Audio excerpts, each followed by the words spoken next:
আসসালামু আলাইকুম, শুভেচ্ছা, স্বাগত। একটা সংবাদ, প্রিয় দর্শক, ওই ডক্টর ইউনূস এবং মোদিকে নিয়ে যে বিমস্টেক্স যে সম্মেলনটা আছে, এখানে ওনাদের দুজনের মিটিং হইব কিনা ওই ব্যাপারে একটা সংবাদ। ব্যাংককে ডক্টর ইউনূস মোদি বৈঠক নিয়ে আশাবাদী বাংলাদেশ পররাষ্ট্র সচিব মোহাম্মদ জসিমউদ্দিন বলেছেন, বিমটেক সম্মেলনের ফাঁকে প্রধান উপদেষ্টা ডক্টর মোহাম্মদ ইউনূসের সঙ্গে ভারতের প্রধানমন্ত্রী নরেন্দ্র মোদির বৈঠক নিয়ে আশাবাদী বাংলাদেশ। এ ব্যাপারে এখনো চেষ্টা চলছে। আজ বুধবার থাইল্যান্ডের রাজধানী ব্যাংককে সাংবাদিকদের সঙ্গে আলাপকালে একথা বলেন পররাষ্ট্র সচিব। থাইল্যান্ডের রাজধানী ব্যাংককে বিমটেক শীর্ষ সম্মেলন শুরু হয়েছে আজ।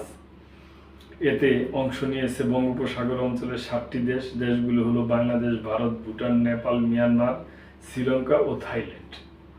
প্রথম দিন সদস্য দেশগুলোর শীর্ষ কর্মকর্তাদের বৈঠকের মধ্য দিয়ে সম্মেলন শুরু হয়। এতে বাংলাদেশের পক্ষে যোগ দেন পররাষ্ট্র সচিব মোহাম্মদ জসিমউদ্দিন। সভা শুরুর আগে সাম্প্রতিক ভূমিকম্পে নিহতদের স্মরণে নীরবতা পালন করা হয়। আগামীকাল বৃহস্পতিবার এই সম্মেলনে যোগ দিবেন প্রধান উপদেষ্টা ডক্টর মোহাম্মদ ইউনূস। তো সম্মানিত দর্শক, এটা ছোট একটা সংবাদ যে বাংলাদেশের অন্তর্বর্তী সরকার এবং আমাদের দেশের পররাষ্ট্র সচিব এবং আমি মনে করি আমাদের দেশের জনগণও, যে দুই দেশের ভারতের প্রধানমন্ত্রী এবং বাংলাদেশের প্রধান উপদেষ্টা, এই দুজনের সাথে একটা মিটিং হইলে হয়তো অনেক সমস্যারই সমাধান হয়ে যাইব, এটা আমরা আশা করি।